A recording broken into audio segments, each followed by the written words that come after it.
یہ جو سورۃ البقرہ کی آیت نمبر 256 ہے، یہ بھی ایک کرٹیکل آیت ہے.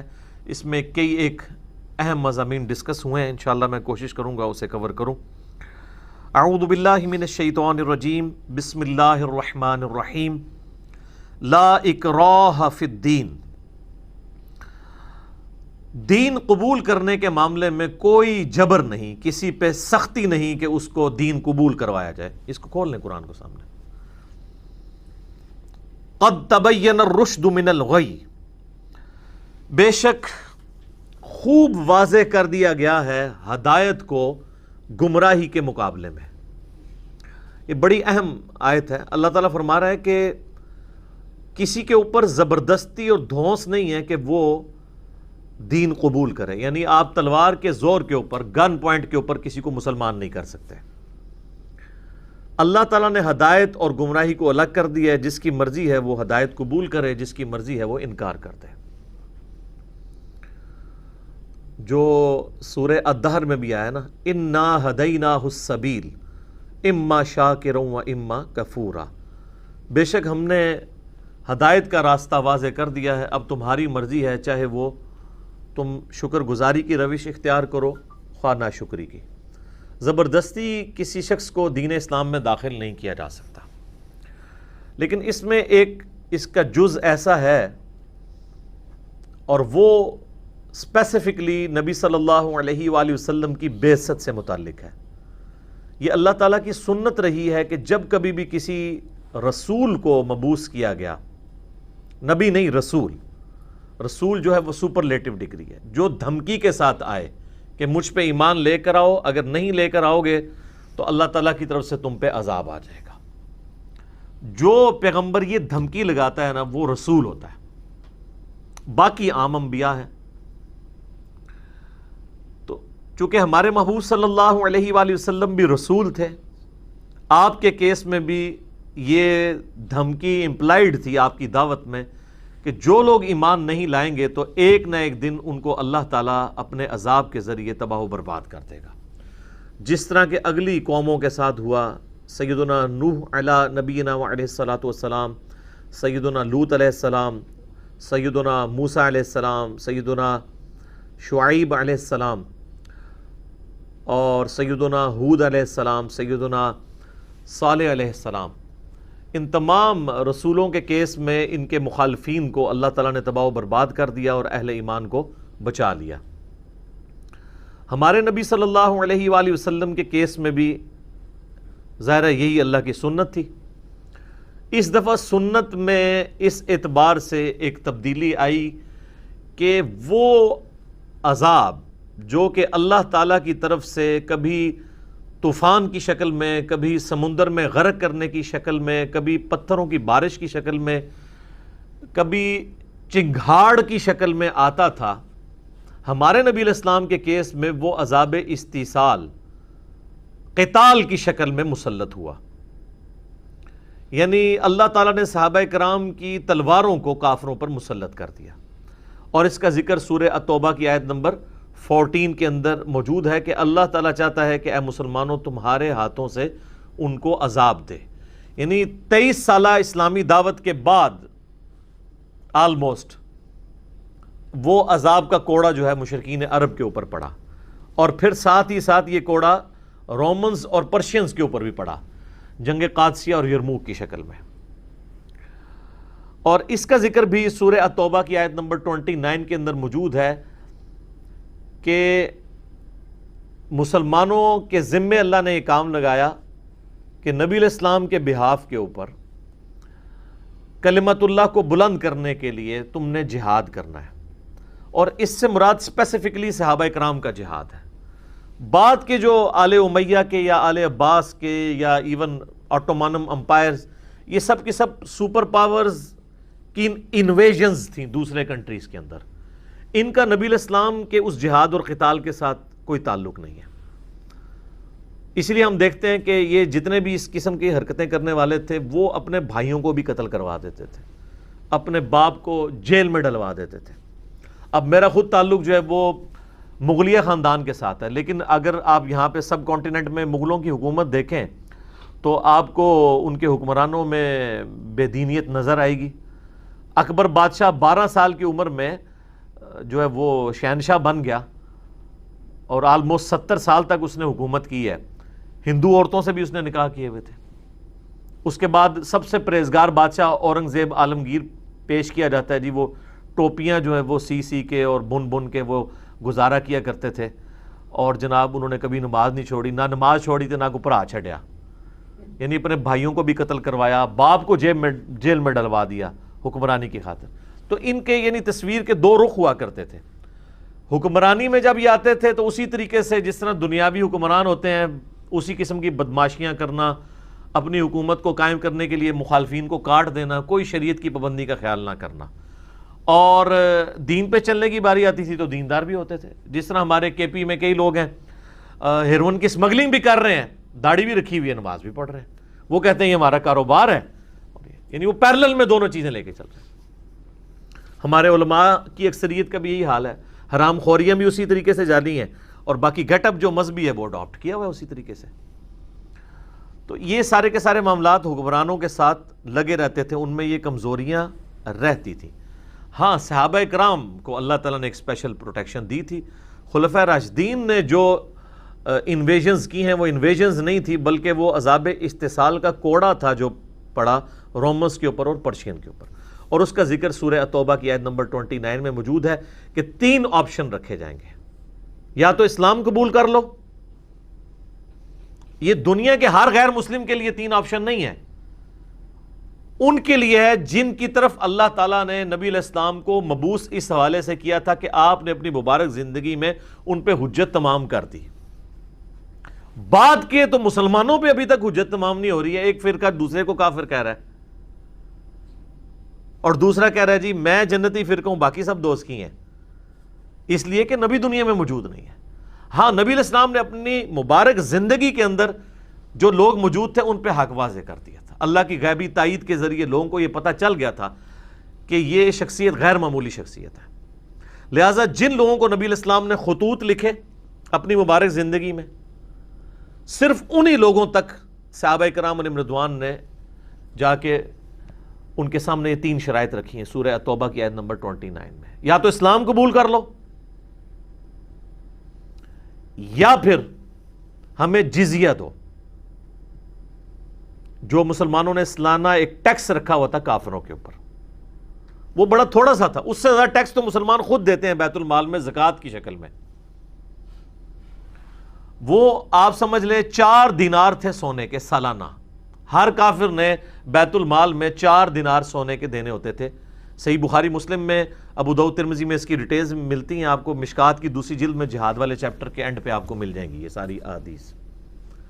4 دینار آج کے آپ سمجھ لیں 1.5 تولے سونے کے برابر بنتے ہیں، 1.5-2 لاکھ روپیہ ٹیکس سال پورے کا، اور اس کے اگینسٹ مسلمانوں نے ان کی حفاظت کرنی ہے، جو بہت مشکل کام تھا کیونکہ قبائلی سسٹم تھا، قبائل ایک دوسرے پہ ٹوٹتے رہتے تھے، حتیٰ کہ جب کبھی یہ ڈیسیژن کرنا ہوتا کہ ہم نے علاقہ مسلمانوں نے چھوڑنا ہے تو جزیہ لیا ہوا بھی کافروں کو واپس کر دیا جاتا تھا کہ بھائی اب ہماری کوئی ذمہ داری نہیں، ہم نے اگر ایڈوانس جزیہ لیا تو یہ اپنے پاس رکھو اور ہم اس پیسے کو بھی استعمال نہیں کریں گے، یعنی اتنی ایمانداری تھی۔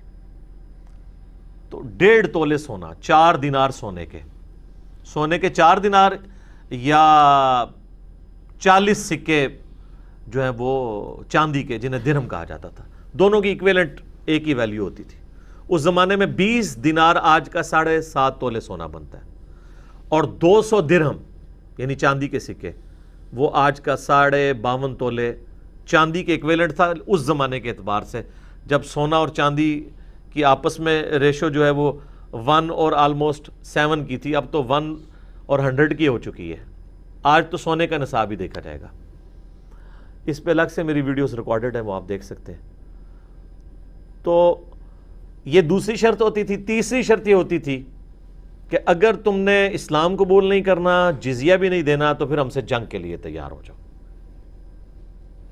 اور اسی کے تحت پرشین امپائر کے خلاف جنگ یرموک اور باقی چھوٹی موٹی جنگیں لڑی گئیں، اور رومنز کے خلاف جنگ یرموک اور باقی اور جنگیں لڑی گئیں۔ پھر جنگ یرموک میں جب شکست ہو گئی رومنز کو، تو ان کو اندازہ ہو گیا کہ ہم مسلمانوں کی طاقت کا مقابلہ نہیں کر سکتے، تو وہ جزیہ دینے پہ آمادہ ہو گئے۔ آج کے اربوں ڈالرز اس وقت مسلمانوں کو جزیہ ملتا تھا۔ پرشینز جو ہیں وہ چونکہ ذرا سخت مزاج کے لوگ تھے، لڑاکو تھے، جنگجو تھے، وہ آخری وقت تک مسلمانوں سے لڑتے رہے، حتیٰ کہ قادسیہ میں ان کی پوری سلطنت ہی ختم ہو گئی۔ انہوں نے جزیہ نہیں دیا تو مجوسی دنیا سے آپ سمجھ لیں آلموسٹ ان کی ساری حکومت ختم ہی ہوگی، وہ پوری کی پوری مسلمانوں کے پاس آ گئی۔ رومنز نے اپنی باقی جو بچی کھچی سلطنت تھی وہ بچا لی جزیہ دے کے۔ تو یہ 3 شرائط ہوا کرتی تھیں، یا تو اسلام قبول کرو، یا جزیہ دے دو، یا پھر جنگ کے لیے آمادہ ہو جاؤ۔ جنگ کا مطلب ہی سیدھا قتال ہے۔ تو ان 3 چیزوں کی بنیاد جو ہے وہ نبی علیہ السلام کی دعوت رسالت ہے، اس کی بنیاد کے اوپر یہ سب کچھ کیا گیا۔ اب آج یہ کام نہیں کیا جائے گا کہ آپ کافروں سے ان کے ملک چھیننا شروع کر دیں۔ یہ ایک معاملہ کمپلیکس ہے۔ یہ بعثت کے بعد اللہ تعالیٰ انبیاء کے ذریعے جو حجت تمام کرتا ہے نا، اس کے اگینسٹ یہ سب کچھ ہوتا ہے، ورنہ تو آپ کافروں سے کو دنیا میں رہنے کا حق ہی نہیں دیں گے۔ اس طرح نہیں ہوگا۔ ہاں، وہ کافر جن کو اللہ تعالیٰ نے اپنے پیغمبر کے ذریعے حق واضح کیا اور انہوں نے اسلام قبول نہیں کیا، ان پہ اللہ کی طرف سے عذاب آئے گا۔ اور پھر اس میں ایک اور چیز بھی رکھی گئی کہ جزیرہ نما عرب کو اللہ نے اپنے ساتھ مخصوص کر لیا کہ عرب کی سرزمین میں کوئی کافر رہ بھی نہیں سکتا۔ سورہ توبہ میں آیات نازل ہوگی کہ مشرکین کو یہاں سے نکال دو، اور نہیں نکلتے تو جہاں پائے جائیں گے قتل کیے جائیں گے، جس طرح کے اگلی قوموں پر اللہ کی طرف سے عذاب آتا تھا جب پیغمبروں کا انکار ہوتا تھا۔ تو 23 سال تو انہوں نے بھی انکار کیا تھا، تو اس دفعہ عذاب جو ہے وہ صحابہ کی تلواروں کے ذریعے آیا۔ خیر یہاں تک نوبت ہی نہیں آئی ہے، وہ اکثریت نے اسلام قبول ہی کر لیا فتح مکہ کے موقع کے اوپر جب یہ اناؤنسمنٹ کی گئی۔ صحیح بخاری مسلم میں آتا ہے کہ حضرت ابوبکر صدیق کو امیر حج بنا کے نبی الاسلام نے 9 ہجری میں بھیجا تھا، فتح مکہ سے اگلے سال، اور پیچھے سے سورہ توبہ کی آیات نازل ہو گئی کہ اعلان کر دو آج کے بعد کوئی مشرک حج پہ نہیں آئے گا۔ یہ واحد حج تھا جو مشرکین اور مسلمانوں نے اکٹھا کیا تھا 9 ہجری کا، کیونکہ اگلا حج 10 ہجری کا نبی علیہ السلام نے خود کرنا تھا، حجۃ الوداع تھا۔ 11 ہجری میں تو آپ حج تک زندہ ہی نہیں رہے، رخصت فرما کے دنیا سے۔ تو حضرت ابوبکر صدیق کو نبی علیہ السلام نے امیر حج بنا کے بھیجا، پیچھے سے آیات نازل ہوئی تو نبی علیہ السلام نے سیدنا علی کو اور بعض اصحاب کو ساتھ بھیجا کہ آپ نے جا کے میرے بہاف کے اوپر میدان عرفات میں بھی اور منا کے اندر بھی اناؤنسمنٹ کرنی ہے کہ آئندہ سے کوئی مشرک حج کے لیے نہیں آئے گا، عرب کی سرزمین چھوڑ کے چلے جاؤ، یا اسلام قبول کرو یا یہاں سے چلے جاؤ، اور اگر یہ نہیں کرو گے، اسلام قبول نہیں کرو گے یا یہاں سے نہیں جاؤ گے تو قتل کیے جاؤ گے۔ لیکن یہ خاص جزیرہ نما عرب کے لیے، جزیرہ نما عرب میں کوئی نہ تو کوئی کسی غیر مسلم کا معبد ہوگا، نہ کوئی بت خانہ ہوگا، نہ کوئی کلیسا ہوگا، نہ کوئی گرجا ہوگا، صرف عرب کی سرزمین کے لیے۔ ادر دین عرب کا معاملہ بالکل ڈیفرنٹ ہے، کیونکہ اللہ تعالیٰ نے عرب کو وہ اپنے لیے چوز کر لیا قیامت تک کے لیے۔ حتیٰ کہ عرب کی سرزمین میں اگر کوئی منافقت کی بنیاد پہ مسجد بنائے گی، مسجد درار، تو وہ بھی سورہ توبہ میں آیا کہ نبی علیہ السلام کو حکم دیا گیا اسے گرائیں، لیکن یہ وحی کے ذریعے۔ اس بنیاد پہ آپ آج کسی کی مسجد نہیں گرا سکتے، ورنہ تو بریلوی اہل حدیثوں کی ساری مسجدیں گرا دیں گے۔ اہل حدیثوں کے ہاتھ حکومت آئی، انہوں نے بریلویوں کی کوئی نہیں چھوڑنی، سنی شیعہ کی گرا دیں گے، شیعہ سنی کی گرا دیں گے۔ تو اس معاملے کو سمجھنے کی ضرورت ہے کہ نبی علیہ السلام کے کیس میں جو احکامات ہیں اور آج کے احکامات جہاد اور قتال کے حوالے سے، یہ اس میں ڈفرنس اس حوالے سے آپ نے دیکھنا ہے۔ تو یہ جو آیت آئی نا، لا اکراہ فی الدین، دین قبول کرنے کے بارے میں کسی کے اوپر جبر نہیں ہے، اللہ تعالیٰ نے ہدایت اور گمراہی کو الگ کر دیا ہے، یعنی تلوار کے زور پہ آپ نے کسی کو مسلمان نہیں کرنا۔ تو صحابہ کرام نے بھی تلوار کے زور پہ کسی کو مسلمان نہیں کیا، 3 شرائط رکھی ہیں، ورنہ تو ایک ہی شرط رکھی جاتی نا کہ یا کلمہ پڑھو ورنہ کاٹ دیے جاؤ گے۔ نہیں، یا کلمہ پڑھ لو یا ٹیکس دینے کے لیے تیار ہو جاؤ، یعنی تم دوسرے درجے کے شہری بن کے مسلمان حکومت کے انڈر ہوگے، لیکن تمہیں مذہبی آزادی ہوگی، تمہارا کوئی کلیسا نہیں توڑا جائے گا، تمہارا کوئی گرجا خانقاہ نہیں توڑی جائے گی، اسی طریقے سے تمہارے ٹیمپلز بھی چلتے رہیں گے، اور اگر یہ نہیں کرو گے تو پھر لڑائی کے لیے مادہ ہو جاؤ۔ تو یہ اس آیت کے حوالے سے کلیریفیکیشن ضروری ہے، کیونکہ بعض لوگ اعتراض کرتے ہیں کہ بھی اسلام تلوار کے زور پہ پھیلا ہے، ایک طرف تو قرآن کہہ رہا ہے کہ دین کے بارے میں کوئی جبر نہیں ہے، دوسری طرف تلوار کیوں مسلط کی؟ تو اس کے پیچھے نبی علیہ السلام کی بعثت کا معاملہ تھا، اور اس میں بھی آپ دیکھیں صرف ایبسولوٹلی تلوار مسلط نہیں ہوئی ہے، بلکہ آپشن رکھے گئے ہیں کہ ذمہ بن کے رہ سکتے ہو جزیہ دے کے، اور عرب کی سرزمین کے لیے آیا کہ وہاں پہ تم جزیہ دے کے بھی نہیں رہ سکتے، وہ چھوڑنا ہوگا تمہیں۔ اور وہ الٹیمیٹلی نبی علیہ السلام کی جو بخاری مسلم میں آخری وصیتیں آئی ہیں، ان میں سے ایک وصیت یہ تھی کہ یہودیوں کو عرب کی سرزمین سے نکال دینا۔ تو حضرت عمر کے دور میں پھر الٹیمیٹلی ان کو عرب کی سرزمین سے نکال دیا گیا، اور آج تک پھر وہاں سے نکلے ہوئے ہیں، دوبارہ واپس نہیں آ سکے وہاں پہ۔ اچھا، اس آیت کو مس یوز بھی کرتے ہیں ہمارے مسلمان، سیکولر قسم کے مسلمان۔ وہ کہتے ہیں نہیں دیکھیں جی، لا اکراہ فی الدین کا مطلب ہے دین کے بارے میں کوئی جبر نہیں، یعنی کوئی نماز روزہ کرنے کی ضرورت نہیں ہے، سود کھاتے رہو، آرام خوریاں کرتے رہو، کوئی دین میں تو جبر نہیں، جس کی مرضی دین پہ چلے، جس کی مرضی نہ چلے۔ یہ کافروں کے اعتبار سے ہے کہ کافر کو آپ تلوار کی نوک پہ مسلمان نہیں کر سکتے۔ مسلمان جو ہو گیا ہے نا، اس کے لیے دوسری آیات ہے، ادخلوا فی السلم کافہ، پورے کے پورے اسلام میں داخل ہو۔ ٹنڈا مسلمان نہیں اللہ کو چاہیے، لولا لنگڑا، پورا اسلام۔ یا تو دفع ہو جو اسلام قبول ہی نہ کرو۔ اگر اسلام قبول کرنا ہے تو روزوں والا خدا بھی وہی ہے جو نمازوں والا خدا ہے، یہ نہیں کہ رمضان میں خدا کو مان رہا ہوں اور غیر رمضان میں اپنی مرضی کی زندگی گزار رہا ہوں۔ نمازوں والے خدا کو تو میں مانتا ہوں، رزق حلال کا حکم دینے والے اور حرام سے منع کرنے والے میں خدا کو نہیں مانتا۔ یہ نہیں ہوگا۔ لا اکراہ فی الدین، دین قبول کرنے کے بارے میں کوئی جبر نہیں۔ اس کا قطعاً یہ مقصد نہیں کہ جو مسلمان دین قبول کیے ہوئے ہے اس کو دین پہ چلنے کے معاملے میں کوئی سختی نہیں ہے۔ سر ابو داؤد میں حدیث ہے بچہ 10 سال کا ہو جائے اس کو مار کے نماز پڑھوانی ہے، تو نبی علیہ السلام کو یہ آیت نہیں آتی تھی لا اکراہ فی الدین؟ جو مسلمان ہوگا اس کے اوپر دین کی پابندیاں ہوں گی۔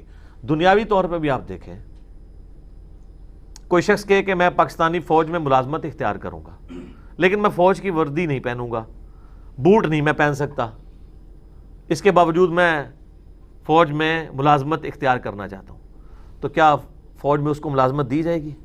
وہ کہیں گے کہ بھئی آپ نے ملازمت کرنی ہے نہیں کرنی آپ کی اپنی مرضی ہے، ہم کب کہہ رہے ہیں کہ آپ فوج ضرور اختیار کریں، لیکن ونس آپ فوجی بنیں گے تو فوج کا سارا ڈسپلن ایس او پیز آپ کو فالو کرنے پڑیں گے۔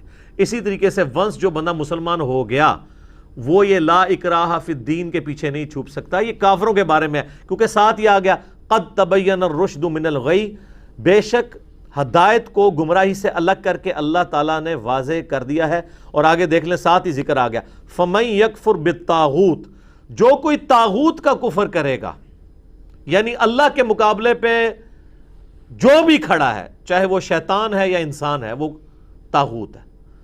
یہ اردو میں لفظ طغیانی استعمال، طغیانی کب آتی ہے؟ جب دریا یا سمندر اپنی حدود سے باہر نکل جائے، تو یہ جو طاغوت ہے وہ اپنی حد سے باہر نکلا ہوا ہے، اللہ کے ساتھ شریک لوگ اسے ٹھہرا رہے ہیں۔ تو جو کفر کا طاغوت کرے، طاغوت کا کفر کرے گا، وَيُؤْمِن بِاللَّهِ، اور ایمان لائے گا اللہ پر۔ آپ دیکھیں کہ کفر مسلمان نے پہلے کرنا ہے، ایمان بعد میں لے کے آنا ہے، اور کفر کس کا کرنا ہے؟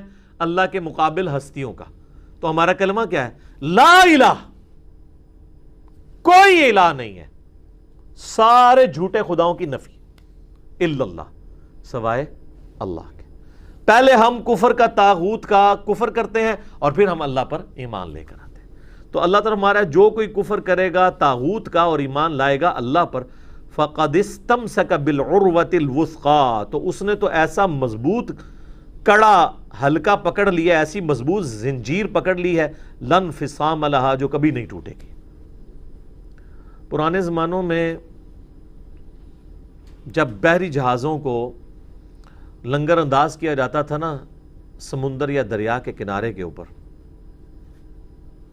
تو بڑے بڑی زنجیریں اس کے ساتھ ہوتی تھی، وہ لنگر باندھے جاتے تھے، کیونکہ ڈرفٹ کی وجہ سے پھر وہ دوبارہ ساحل سمندر سے دور چلے جاتے ہیں جہاز، کیونکہ پانی تو مسلسل چل رہا ہوتا ہے، اور دریا میں تو ویسے ہی چل رہا ہوتا ہے نا، سمندر میں تو رکا ہوا بھی جو ہے وہ ویوز کی شکل میں ہوتا ہے، دریا میں تو مسلسل چل رہا ہوتا ہے، اس میں تو آپ کشتی ایک جگہ روک ہی نہیں سکتے جب تک اسے باندھ نہ دیں۔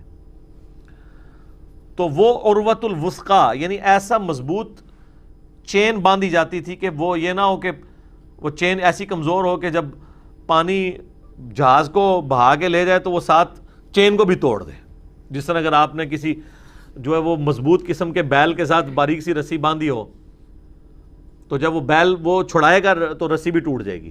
تو ظاہر ہے بحری جہاز کے تو اتنے بڑے بڑے وزن کشتیوں کے ہوتے تھے، اور جب وہ پانی میں اس کو آپ باندھتے ہیں تو پیچھے سے زور کا ریلا آیا اور وہ کشتی کو بہا گیا تو ساتھ سنگل بھی نہ ٹوٹ جائے. تو اللہ تعالیٰ ہمارا ہے کہ جو کوئی کفر کا طاغوت کا کفر کرتا ہے اور اللہ پر ایمان لاتا ہے نا، تو وہ ایسا مضبوط زنجیر پکڑ لیتا ہے جو کبھی ٹوٹے گی نہیں، جیسا کہ اس بحری جہاز کے لیے اس زنجیر کی ضرورت ہوتی ہے.